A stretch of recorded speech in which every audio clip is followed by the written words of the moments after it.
मित्रांनो नमस्कार. संकल्प वर्धेचा या आपल्या युट्यूब चॅनलवर तुमच्या सर्वांचे प्रथमतः सहर्ष स्वागत. मित्रांनो, आपण आज 20 प्रश्न आणि त्यांची उत्तरं पाहणार आहोत.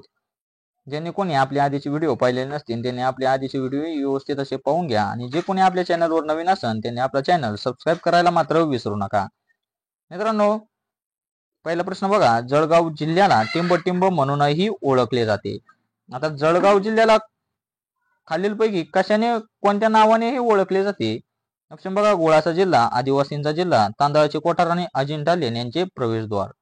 तर जळगाव जिल्ह्याला अजिंठा लेण्यांचे प्रवेशद्वार म्हणूनही ओळखले जाते. त्यामुळे ऑप्शन नंबर 4 आपले योग्य राहणार आहे. दुसरा प्रश्न बघा. सारनाथ, वाराणसी तर मीनाक्षी मंदिर प्रश्नचिन्ह.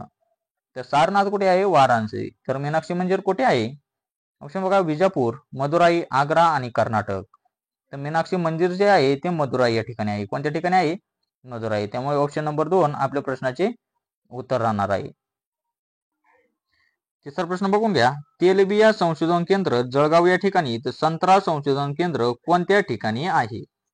ऑप्शन बघा. औरंगाबाद, नागपूर, मुंबई आणि पुणे. तर संत्रा संशोधन केंद्र जे आहे ते नागपूर या ठिकाणी आहे. कोणत्या ठिकाणी आहे?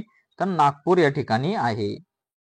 तेलबिया संशोधन केंद्र जळगाव आणि संत्रा संशोधन केंद्र नागपूर या ठिकाणी आहे. चौथा प्रश्न बघा. योग्य विधान निवडा. आता दिलेल्या 2 पैकी तुम्हाला एक योग्य आहे ते विधान निवडायचे आहे. विधान पाहून घ्या. पहिलं, उपराष्ट्रपती पदासाठी किमान वय 30 वर्ष आहे. विधान दुसरे पाहून घ्या. उपराष्ट्रपती त्यांच्या पदाचा राजीनामा राष्ट्रपतीकडे देतात. ऑप्शन बघा. दोन्ही विधाने बरोबर, दोन्ही विधाने चूक, विधान 1 बरोबर आणि विधान 2 बरोबर. मित्रांनो, विधान 2 फक्त बरोबर आहे आपले. मग विधान दुसरे कोणते बरोबर आहे ते पाहून घ्या. उपराष्ट्रपती त्यांच्या पदाचा राजीनामा राष्ट्रपतीकडे देतात, हे विधान बरोबर आहे आणि पहिले विधान जे आहे ते चुकीचे विधान आहे. पाचवा प्रश्न बघून घ्या. महाराष्ट्रातील देवीच्या 3.5 पीठांपैकी एक असणारे टिंबटिंब शक्तीपीठ नांदेड जिल्ह्यातील माहूर येथे आहे. आता देवीचे महाराष्ट्रातील 3.5 शक्तीपीठे आहेत, त्यापैकी एक असणारे कोणते शक्तीपीठ नांदेड जिल्ह्यातील माहूर येथे आहे? ऑप्शन बघा. सप्तशृंगी देवी, महालक्ष्मी देवी, रेणुका देवी आणि भवानी देवी. तर शक्तीपीठ कोणते आहे? तर रेणुका देवी हे शक्तीपीठ जे आहे ते नांदेड जिल्ह्यातील माहूर या ठिकाणी आहे. कोणते? तर रेणुका देवी. 6वा प्रश्न बघा. मुंबई विद्यापीठाची स्थापना केव्हा करण्यात आली? आता मुंबई विद्यापीठाची स्थापना केव्हा करण्यात आली होती? ऑप्शन बघा. 4 ऑगस्ट 1923, 1 ऑगस्ट 2004, 23 ऑगस्ट 1958 आणि 18 जुलै 1857. तर मुंबई विद्यापीठाची स्थापना जी होती ती 18 जुलै 1857 या दिवशी करण्यात आली होती. त्यामुळे ऑप्शन नंबर 4 आपल्या प्रश्नाचे योग्य राहणार आहे. 7वा प्रश्न बघून घ्या. खालीलपैकी कोणता प्राणी हा सरपटणारा प्राणी नाही? सरपटणारा नाही. ऑप्शन बघा. पाल, बेडूक, सरडा आणि साप. तर मित्रांनो, या बेडूक जे आहे ते सरपटणारे प्राणी नाही, म्हणून ऑप्शन नंबर 2 आपल्या प्रश्नाचे योग्य उत्तर राहणार आहे. पाल सरपटणारा प्राणी आहे, सरडा आहे आणि साप पण आहे, पण बेडूक हा सरपटणारा प्राणी नाही, म्हणून ऑप्शन नंबर 2 आपल्या प्रश्नाचे उत्तर राहणार आहे. 8वा प्रश्न बघा. खालीलपैकी कोणते कोविडचे लक्षण नाही? कोविडचे लक्षण कोणते नाही? ऑप्शन बघा. सर्दी, खोकला, ताप, गाल फुगणे, चव गंध यांची जाणीव न होणे, श्वास घेण्यास त्रास होणे. तर मित्रांनो, सर्दी, खोकला, ताप हे कोविडचे लक्षण आहे. चव गंध यांची जाणीव न होणे हे सुद्धा लक्षण आहे. श्वास घेण्यास त्रास होणे हे सुद्धा लक्षण आहे आणि गाल फुगणे जे आहे ते कोविडचे लक्षण नाही. त्यामुळे ऑप्शन नंबर 2 आपल्या प्रश्नाचे उत्तर राहणार आहे. 9वा प्रश्न बघा. चंद्रपूर जिल्ह्यातील कोणता तालुका मे 2002 ला निर्माण झाला? कोणता असा तालुका आहे जो मे 2002 ला निर्माण झालेला आहे? ऑप्शन बघा. चिमूर, बल्लारपूर, राजोरा आणि जिवती. मित्रांनो, जिवती जो तालुका आहे तो मे 2002 ला निर्माण झालेला आहे. 10वा प्रश्न बघा. खालीलपैकी कोणती संस्था ग्रामीण भागातील वित्तीय गरज भागविणारी शिखर संस्था म्हणून काम करते? मग कोणती संस्था आहे जी शिखर संस्था म्हणून काम करते? ऑप्शन बघा. नाबार्ड, भारतीय रिझर्व्ह बँक, भारतीय स्टेट बँक, ग्रामीण बँक. तर मित्रांनो, ती आहे नाबार्ड. कोणती आहे? तर नाबार्ड. ऑप्शन नंबर 1 आपल्या प्रश्नाचे योग्य राहणार आहे. 11वा प्रश्न बघा. पुढीलपैकी कोणती व्यक्ती 1953च्या ऑगस्ट मध्ये जवाहरलाल नेहरूंनी नियुक्त केलेल्या राज्य पुनर्रचनेच्या आयोगाची सदस्य नव्हती? मग कोणती व्यक्ती आहे ती? ऑप्शन बघा, हृदयनाथ कुंजरू, के एम पन्नीकर, न्यायमूर्ती एस के दार, न्यायमूर्ती फाजल अली.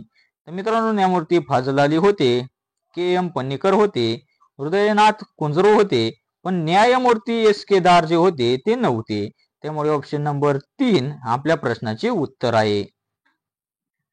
12वा प्रश्न बघा, यवतमाळ जिल्ह्यात असलेला गरम पाण्याचा झरा खालील पर्यायातून निवडा.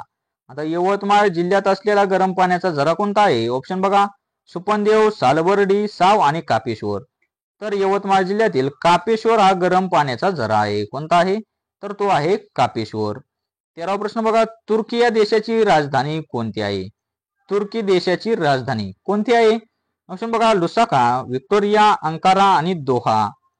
तर मित्रांनो, तुर्की देशाची राजधानी आहे अंकारा. कोणती आहे?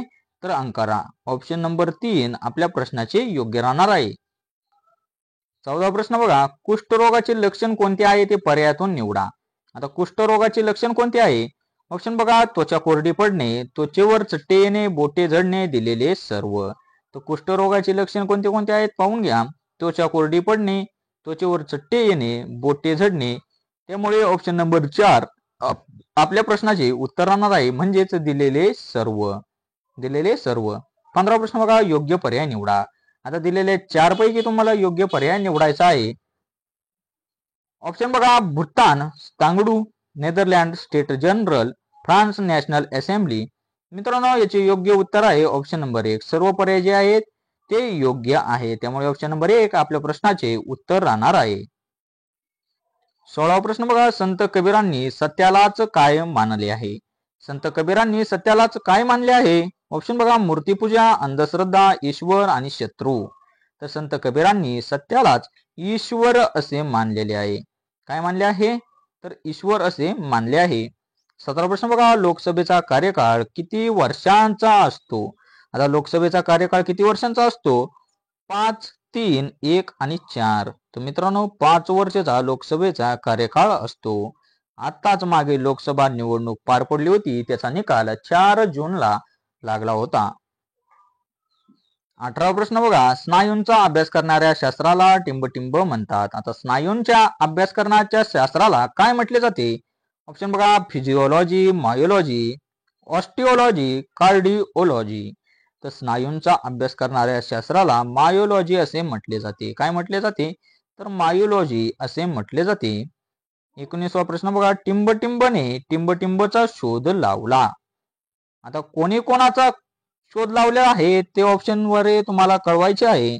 बघून घ्या. व्होल्टने विद्युत घटाचा शोध लावला, गॅलिलिओने सूर्यमालाचा शोध लावला, रॉबर्ट हुकने रेडियमचा शोध लावला, कोपर्निकसने दुर्बिणीचा शोध लावला. मित्रांनो, योग्य काय आहे? व्होल्टने विद्युत घटचा शोध लावला. त्यामुळे ऑप्शन नंबर 1 आपल्या प्रश्नाचे उत्तर राहणार आहे. 20वा प्रश्न बघा, महाराष्ट्रात पंचायत समित्या व जिल्हा परिषदा टिंबटिंब रोजी अस्तित्वात आल्या. आता महाराष्ट्रात पंचायत समित्या व जिल्हा परिषदा केव्हा अस्तित्वात आल्या होत्या? ऑप्शन बघा, 1 मे 1962, 1 मे 1965, 1 एप्रिल 1963 आणि 1 मार्च 1961. तर महाराष्ट्रात पंचायत समित्या व जिल्हा परिषदा 1 मे 1962 या दिवशी अस्तित्वात आल्या होत्या. त्यामुळे ऑप्शन नंबर 1 आपल्या प्रश्नाचे उत्तर राहणार आहे. मित्रांनो, आजचे होते आपले 20 प्रश्न. ते कसे वाटले ते कमेंटद्वारे नक्कीच कळवा.